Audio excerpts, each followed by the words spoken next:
বিসমিল্লাহির রহমানির রহিম। আজকের লাইভ ক্লাসে সবাইকে স্বাগতম। লাইভ উপস্থাপনায় আছি আমি Mohammad Kamruzzaman, workshop super civil, Rajshahi polytechnic institute. সুপ্রিয় শিক্ষার্থীবৃন্দ, আশা করি তোমরা সবাই এই করোনাকালীন সময়ে বাড়িতেই আছো এবং ভালো আছো। আমি তোমাদের সিভিল বিভাগের চতুর্থ পর্বের স্ট্রাকচারাল মেকানিক্স বিষয় থেকে ধারাবাহিকভাবে আলোচনা করছি। আজকে আমার 16তম লেকচার। আমার আজকের আলোচ্য বিষয় অধ্যায় 8 থেকে শেয়ার ফোর্স ও বেন্ডিং মোমেন্ট নিয়ে। আমরা বিভিন্ন ধরনের ফোর্স শিখেছিলাম অধ্যায় 2-এ এবং বেন্ডিং মোমেন্ট বের করা এবং এই জাতীয় প্রবলেম থেকে রিঅ্যাকশন বের করা শিখেছিলাম অধ্যায় 3-এ। মূলত অধ্যায় 8 এই শেয়ার ফোর্স ডায়াগ্রাম, যেটাকে সংক্ষেপে বলা হয় এসএফডি, এবং বেন্ডিং মোমেন্ট ডায়াগ্রাম, যেটাকে সংক্ষেপে বলা হয় বিএমডি, নিয়ে আলোচনা করা হয়েছে। এবং এই অধ্যায় 8-এর শেয়ার ফোর্স এবং বেন্ডিং মোমেন্ট নিয়ে এটা আমার প্রথম লেকচার। আজকে আমি তাত্ত্বিক অংশ নিয়ে আলোচনা করব। আমার আজকের আলোচ্য বিষয়সমূহ হলো বিম, বিমের প্রকারভেদ, সাম্যাবস্থার সূত্র, লোড, লোডের প্রকারভেদ, শেয়ার ফোর্স কি, শেয়ার ফোর্সের চিহ্নরীতি, বেন্ডিং মোমেন্ট কি এবং বেন্ডিং মোমেন্টের চিহ্নরীতি নিয়ে আলোচনা করা হবে। প্রথমে আসি, বিম কি। বিম এক প্রকার অনুভূমিক কাঠামো যা এক বা একাধিক সাপোর্টের উপর অবস্থান করে উলম্ব লোড বহন করে। যে এখানে একটা চিত্র দেখতে পাচ্ছ, এই যে অনুভূমিক যে কাঠামোগুলি আছে এদিকে এবং এদিকে, এগুলিকে বলা হয় বিম। ডান পাশের চিত্রটিতে খেয়াল করো, এখানে একটা টাইপিক্যাল আরসি ফ্রেম বিল্ডিং দেখানো হয়েছে। এখানে দেখো যে উলম্ব যে বা ভার্টিক্যাল যে মেম্বারগুলি আছে সেগুলি হচ্ছে কলাম, এই যে অনুভূমিক যে মেম্বারগুলি আছে সেগুলি হচ্ছে বিম, এবং এগুলি হচ্ছে স্ল্যাব বা ছাদ। এখন আমরা শিখব বিমের প্রকারভেদ। সাপোর্ট অনুসারে বিম 5 প্রকার, তথা সাধারণভাবে স্থাপিত বিম বা সিম্পলি সাপোর্টেড বিম, ক্যান্টিলিভার বিম, ঝুলন্ত বিম বা ওভারহ্যাঙ্গিং বিম, আবদ্ধ বিম বা ফিক্সড বিম, ধারাবাহিক বিম বা কন্টিনিউয়াস বিম। এখন এই 5 প্রকার বিম আমরা বিস্তারিত আলোচনা করব এখন। তাহলে প্রথমে আসো সাধারণভাবে স্থাপিত বিম। যে সকল বিমের এক প্রান্তে কবজাযুক্ত বা হিঞ্জ সাপোর্ট এবং আরেক প্রান্তে রোলার সাপোর্ট থাকে তাকে সাধারণভাবে স্থাপিত বিম বলে।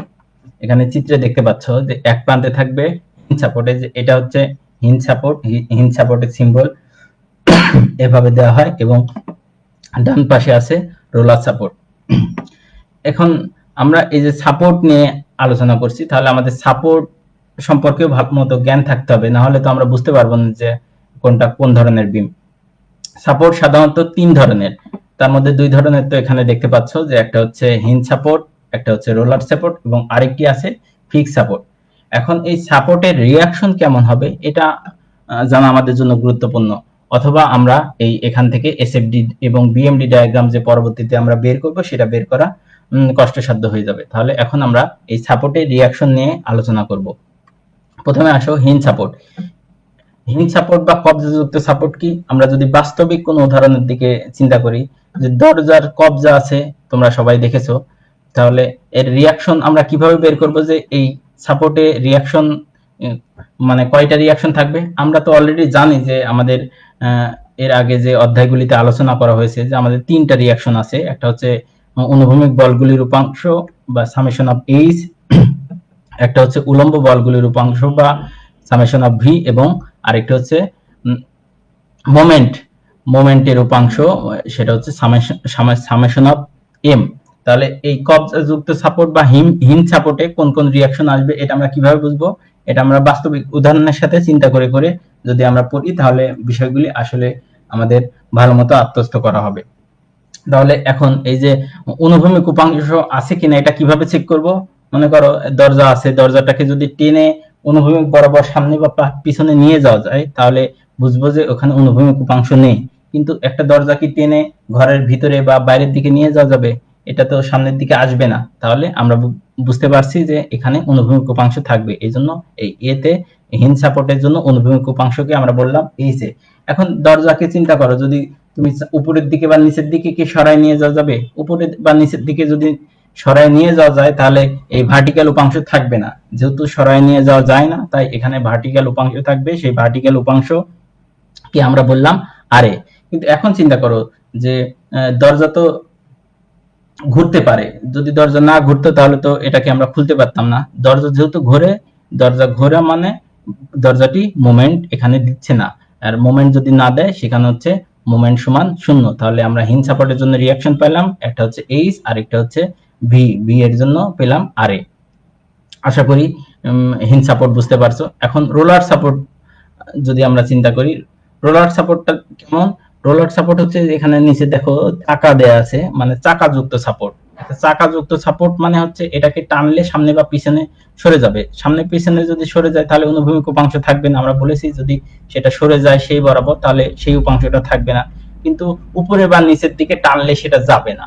যদি না যায় তাহলে এটার ভার্টিক্যাল উপাংশ থাকবে, এবং যেহেতু চাকা আছে এটা ঘুরতেও পারবে, তাহলে এখানেও আমরা বলতে পারি যে এই রোলার সাপোর্টেও মোমেন্ট কত হবে? রোলার সাপোর্টে মোমেন্ট সমান 0 হবে। তাহলে এখানে দেখো যে আমরা তাহলে এই সাধারণভাবে স্থাপিত বিমে রিয়াকশন পেলাম কয়টা? 3টা। তাহলে 3টা রিয়াকশন, আর আমাদের অ্যাভেলেবল ইকুয়েশন আছে কয়টা? আমরা জানি ইকুয়েশন আছে 3টা, summation of H, summation of V এবং সামেশন অফ এম। যদি 3 বা তার কম ইকুয়েশন থাকে তাহলে সেই ধরনের বিম আমরা সহজেই সলভ করতে পারি, এবং এই ধরনের বিমকে বলা হয় ডিটারমিনেট স্ট্রাকচার, এবং 3 এর অধিক থাকলে সেটাকে আমরা বলবো ইনডিটারমিনেট স্ট্রাকচার, যেটা নিয়ে আমরা কিছুক্ষণ পরেই আমরা বিমের আরেক রকম প্রকারভেদ নিয়ে আলোচনা করব। আপাতত দেখো যে সাধারণভাবে স্থাপিত বিম এখানে রিঅ্যাকশন আছে 3টা, এজন্য এটাকে আমরা বলছি ডিটারমিনেট স্ট্রাকচার। আশা করি বিষয়টি ক্লিয়ার হয়েছে। এখন আসো যে আমরা ক্যান্টিলিভার বিম কি, 2 নাম্বার যে প্রকারভেদ ছিল সেটা হচ্ছে ক্যান্টিলিভার বিম। তাহলে যে সকল বিমের এক প্রান্ত দৃঢ়ভাবে আবদ্ধ এবং অন্য প্রান্ত মুক্ত অবস্থায় থেকে লোড বহন করে তাকে ক্যান্টিলিভার বিম বলে। এই যে চিত্রে দেখতে পাচ্ছ যে এক প্রান্ত দৃঢ়ভাবে আবদ্ধ অর্থাৎ ফিক্স সাপোর্ট থাকবে এবং আরেক প্রান্ত মুক্ত থাকবে। এখন লোড যে কোনো জায়গায় থাকতে পারে, এখানে থাকতে পারবে, এখানে থাকতে পারবে, বা আরো অনেক রকম লোড থাকতে পারবে। আমরা লোডের প্রকারভেদ নিয়েও পরবর্তীতে বিস্তারিত আলোচনা করব। লোড নিয়ে আমাদের সমস্যা নাই, আমরা বিমের প্রকারভেদ করছি যে ওই বিমের সাপোর্ট কেমন। তাহলে ক্যান্টিলিভার বিম আমরা চিনবো কি করে? ক্যান্টিলিভার বিমের সাপোর্ট থাকবে একটা, এবং সেই সাপোর্টটা কেমন সাপোর্ট হবে? সেই সাপোর্টটা অবশ্যই হবে ফিক্স সাপোর্ট। তাহলে এখন আমরা দেখি যে ফিক্স সাপোর্টের রিঅ্যাকশন কেমন হবে। ফিক্স সাপোর্ট চিন্তা করো, সেটা কি ফিক্স মানে সেটা একদম আবদ্ধ, সেটা কি অনুভূমিক বরাবর টানলে ডানে বামে সরে যাবে? সরে যাবে না। তাহলে এইচ থাকবে, উপরে নিচেও নেওয়া যায় না, সেজন্য আর থাকবে। এবং ফিক্স সাপোর্ট যেহেতু সেটাকে চাইলে আমরা ঘোরাতেও পারতাম, এজন্য এখানে এম থাকবে। এখন লক্ষণীয় বিষয় দেখো যে একটা ফিক্স সাপোর্টে আমরা 3টা রিঅ্যাকশনই পাচ্ছি, কিন্তু আগের যে আমরা সাধারণভাবে স্থাপিত বিমে দেখলাম সেখানে 2টা সাপোর্ট হিঞ্জ এবং রোলার সাপোর্টের জন্য আমরা এম সমান 0 পেয়েছি, কিন্তু ফিক্স সাপোর্টের ক্ষেত্রে কিন্তু এম সমান 0 পাইনি। সেহেতু আমরা হিঞ্জ এবং রোলার সাপোর্টের ক্ষেত্রে সামেশন অফ এম সমান 0 এই ইকুয়েশন লিখতে পারবো, কিন্তু ফিক্স সাপোর্টের ক্ষেত্রে কিন্তু এইটা লেখার সুযোগ নাই। কেন? এখানে মোমেন্টেরও একটা নির্দিষ্ট মান থাকবে। আশা করি বুঝতে পারছো। তাহলে এখানে দেখো আবার যদি আমরা এটা কি ধরনের বিম সেটা যদি চিন্তা করি, এখানে ইকুয়েশন আছে 3টা, রিঅ্যাকশনও আমরা পেলাম 3টা, সেহেতু এটাও কি ধরনের বিম হবে? এটাও ডিটারমিনেট। এই স্ট্রাকচারটাকেও আমরা বলবো ডিটারমিনেট স্ট্রাকচার, যেহেতু এখানেও 3টা আছে। পরবর্তী যে অংশটা আমরা যে প্রকারভেদ আলোচনা করব সেটা হচ্ছে ঝুলন্ত বিম। যে সকল বিমের এক প্রান্ত বা উভয় প্রান্তই সাপোর্টের বাইরে বাড়ানো অবস্থায় লোড বহন করে তাকে ঝুলন্ত বিম বা ওভারহ্যাঙ্গিং বিম বলে। এই যে চিত্রে দেখতে পাচ্ছ যে এই সাপোর্টের পরেও কিছু অংশ বিমের বর্ধিত করা থাকবে, সেটা দুই পাশেই থাকতে পারবে বা এক পাশে ক্লোজ থেকে আরেক পাশেও থাকতে পারে। এই যে বর্ধিত যে অংশ, এই অংশটাকে আমরা বলছি ঝুলন্ত অংশ। এই ধরনের বিমকে আমরা বলি ঝুলন্ত বিম। তাহলে বর্ধিত অংশ থাকতে হবে, সেই জাতীয় বিমকে আমরা বলছি ঝুলন্ত বিম। তাহলে এই বিমের ক্ষেত্রে চিন্তা করো এখানে একটা হিঞ্জ সাপোর্ট আছে, রিঅ্যাকশন আছে 2টা, এখানে রোলার সাপোর্ট আছে, রিঅ্যাকশন আছে 3টা। তাহলে এই বিমের জন্য আমাদের রিঅ্যাকশন পেলাম কয়টা? টোটাল 3টা। তাহলে এই বিমটাও কি ধরনের স্ট্রাকচার হবে? এই বিমটাও হবে ডিটারমিনেট স্ট্রাকচার। এখন আসো আবদ্ধ বিম। তাহলে আবদ্ধ বিম কি? যে সকল বিমের উভয় প্রান্তই সাপোর্টের সাথে দৃঢ়ভাবে আবদ্ধ থাকা অবস্থায় লোড বহন করে তাকে আবদ্ধ বিম বলে। এই যে চিত্রে দেখতে পাচ্ছ বিমের দুই পাশেই আবদ্ধ থাকবে এবং অর্থাৎ দুই পাশেই ফিক্স সাপোর্ট থাকবে। এখন দুই পাশেই যদি ফিক্স সাপোর্ট থাকে, একটা ফিক্স সাপোর্টে আমাদের রিঅ্যাকশন কয়টা?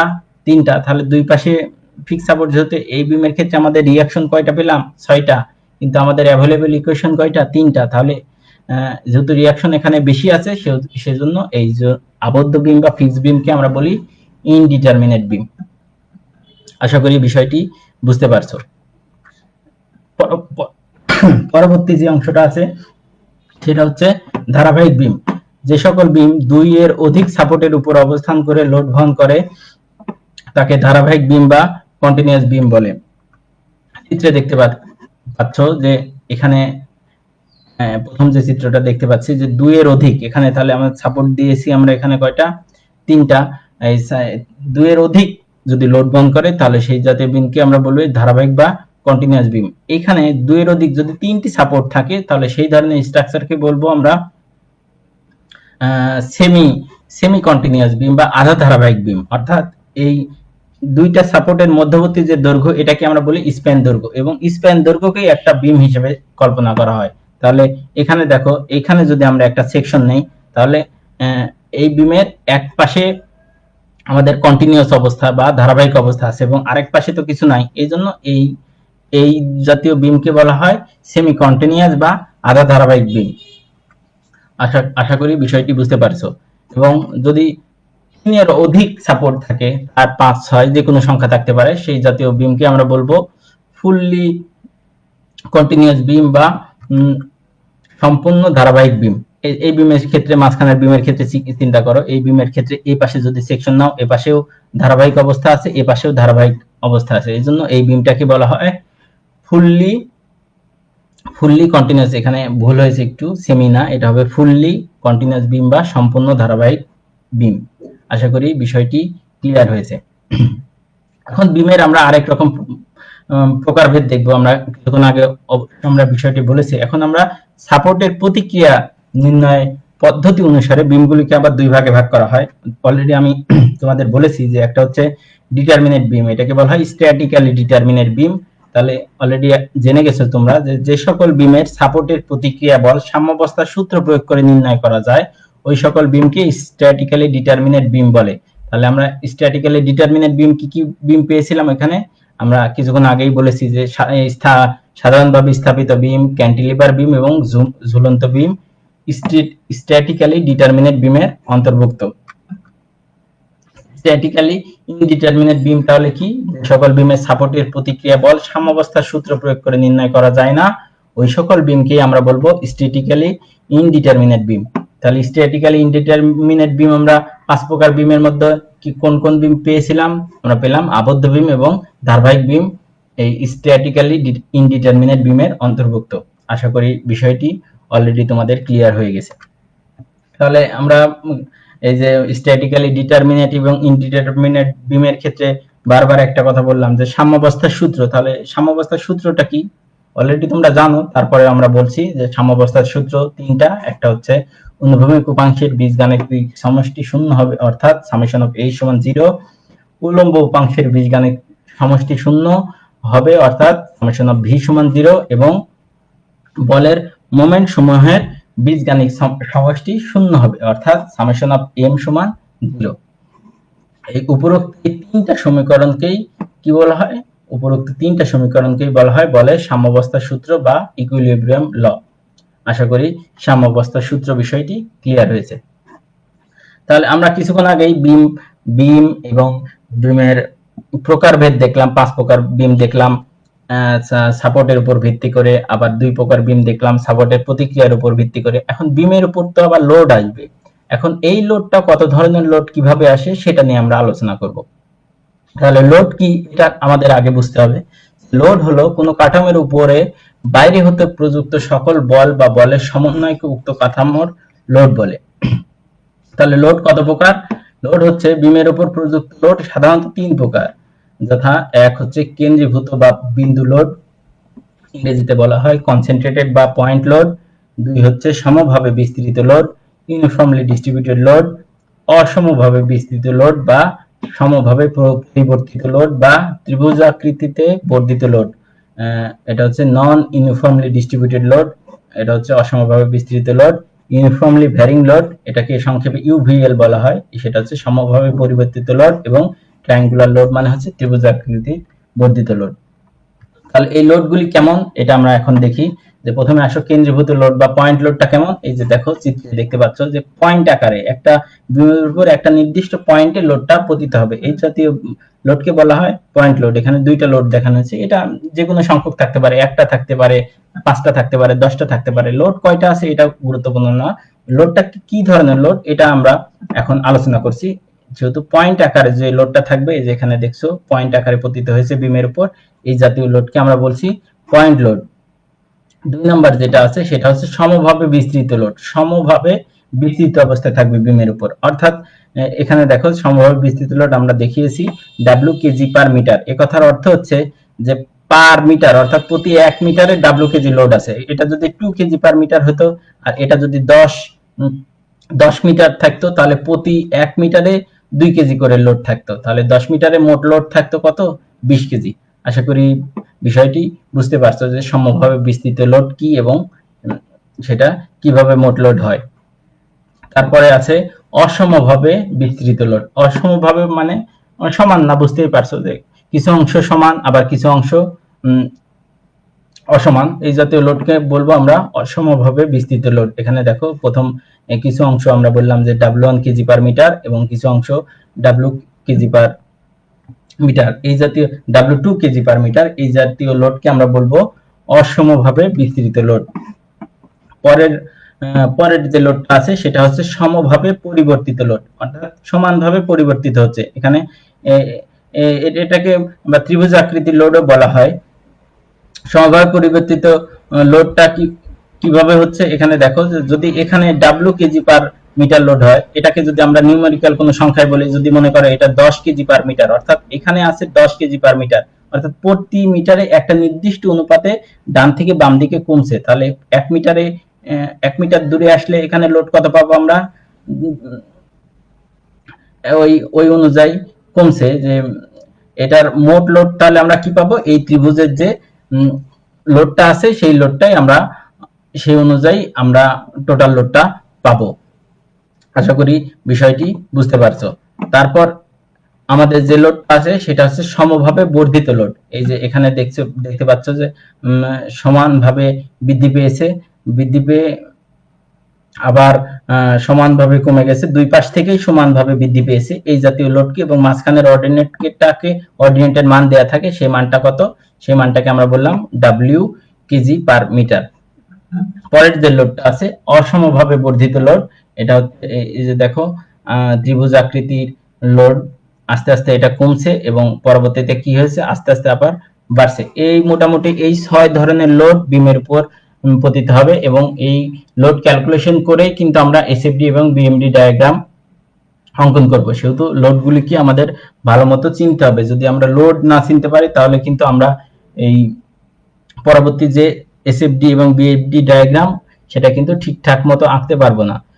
যেহেতু আমাদের লোড চিনতে হবে, বিম কেমন সেটা চিনতে হবে, রিঅ্যাকশন কেমন, সাপোর্ট কেমন, এই বিষয়গুলি যদি আমরা ঠিকঠাক মতো না বুঝতে পারি তাহলে কিন্তু আমরা পরবর্তীতে ডায়াগ্রাম অঙ্কন করতে পারবো না কোনো একটা বিষয়ে যদি তোমার দুর্বলতা থাকে। সেহেতু বিষয় আজকের তাত্ত্বিক অংশ এই জন্যই গুরুত্বপূর্ণ যে এই সমস্ত বিষয়গুলি নিয়ে আলোচনা করা হচ্ছে, যেন তুমি এগুলি নিয়ে বিস্তারিত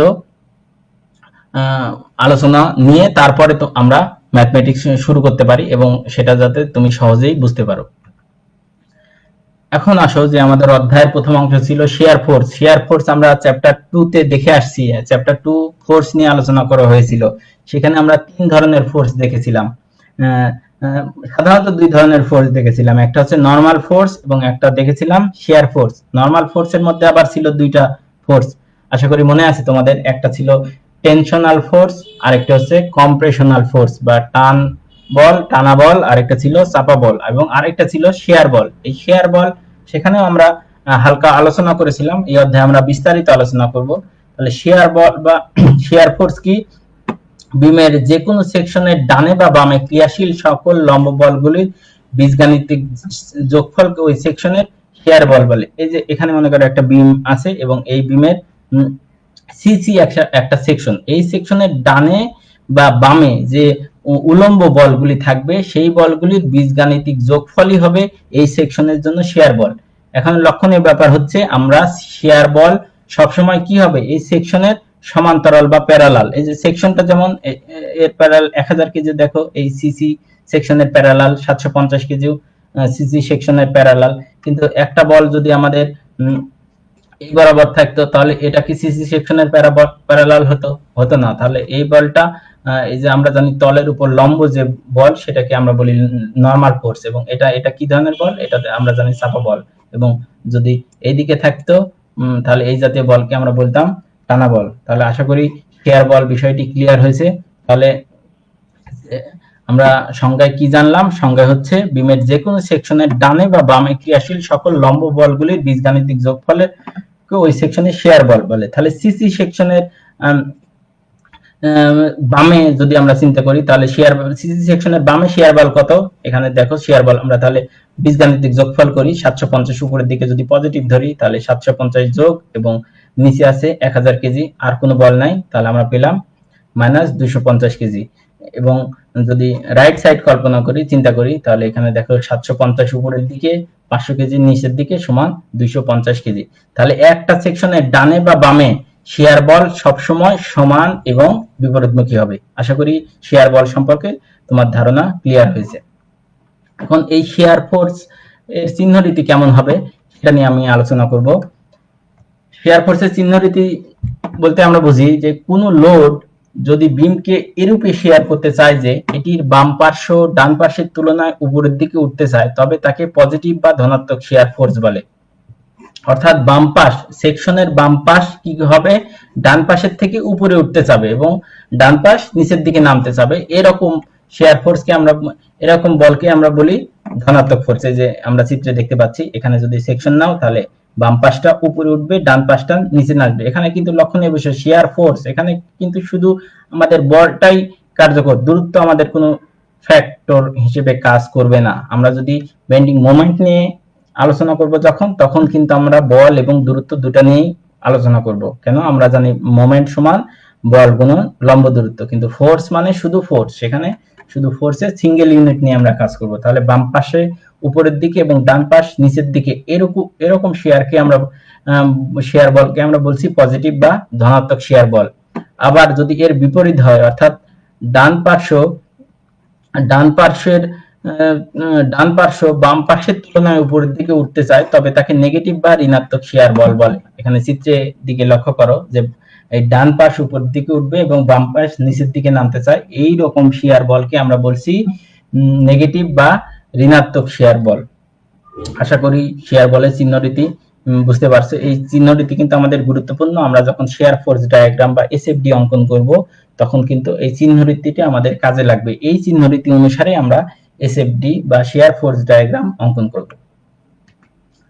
এখন আসো আমরা বেন্ডিং মোমেন্ট কি, বেন্ডিং মোমেন্ট সম্পর্কে তোমাদের অলরেডি ধারণা আছে। আমরা সংক্ষেপে যদি বেন্ডিং মোমেন্ট নিয়ে এক কথায় যদি বেন্ডিং মোমেন্ট কি বলতে চাই, বেন্ডিং মোমেন্ট বলতে আমরা বুঝি বল গুণন লম্ব দূরত্ব। আমরা অধ্যায় 7 এ টরশন বা মোচড়ানো বল দেখেছিলাম। তাহলে বেন্ডিং মোমেন্টটা কি, বাঁকানোর জন্য যে বল সেটা হচ্ছে বেন্ডিং মোমেন্ট। মোমেন্ট সমান আমরা জানি বল গুণন লম্ব দূরত্ব। তাহলে আমরা যদি সংজ্ঞায় দিতে চাই বেন্ডিং মোমেন্টের, তাহলে কিভাবে দিতে পারি, বিমের যে কোনো সেকশনের ডানে বা বামে ক্রিয়াশীল সকল লম্ব বলগুলির মোমেন্টের বীজগাণিতিক যোগফলকে ওই সেকশনের বেন্ডিং মোমেন্ট বলে। এখানে দেখো একইভাবে আমরা একটা সেকশন নিলাম, এখানে সেকশনের বামে কিছু বল আছে, ডানে কিছু বল আছে। আমরা যেহেতু এখানে বেন্ডিং মোমেন্ট নিয়ে চিন্তা করছি তাহলে অবশ্যই দূরত্ব এখানে ফ্যাক্ট, এজন্য আমরা এখানে দূরত্বগুলি দিয়ে দিলাম। তাহলে এই সেকশনের বামের মোমেন্টগুলির বীজগাণিতিক যোগফল কত হবে, দেখো কিভাবে আমরা এটা নির্ণয় করতে পারি। তাহলে বামে আছে 750 কেজি উপরের দিকে, তাহলে আমরা এই সিসি সেকশনের সাপেক্ষে যদি আমরা মোমেন্টটা নেই তাহলে মোমেন্টটা কিভাবে হবে, এই যে দেখো 750 কেজি সিসি সেকশনের সাপেক্ষে। আমরা জানি এর আগে আমরা অধ্যায় 3 এ শিখেছিলাম যে ঘড়ির কাঁটার দিকে ঘুরলে আমরা মোমেন্টকে পজিটিভ ধরবো এবং ঘড়ির কাঁটার বিপরীত দিকে ঘুরলে মোমেন্টকে আমরা নেগেটিভ ধরবো। তাহলে সিসি সেকশনের সাপেক্ষে 750 কেজি বল, এই যে তীর চিহ্ন যেদিকে থাকবে সেদিক থেকে ওই বরাবর টানবো। তাহলে এটা কোন দিকে ঘুরছে? ঘড়ির কাঁটার দিকে ঘুরছে। ঘড়ির কাঁটার দিকে ঘুরলে আমরা বলি পজিটিভ। তাহলে পজিটিভ 750 ইন্টু দূরত্ব, এখান থেকে এই সেকশন পর্যন্ত দূরত্ব কত? এই যে 2, আশা করি বুঝেছো। আর এখানে আছে 1000 কেজি, এর তীর চিহ্ন নিচের দিকে আছে। সিসি সেকশন বরাবর যদি আমরা টানি তাহলে এই বরাবর যাবে। এটা কোন দিকে?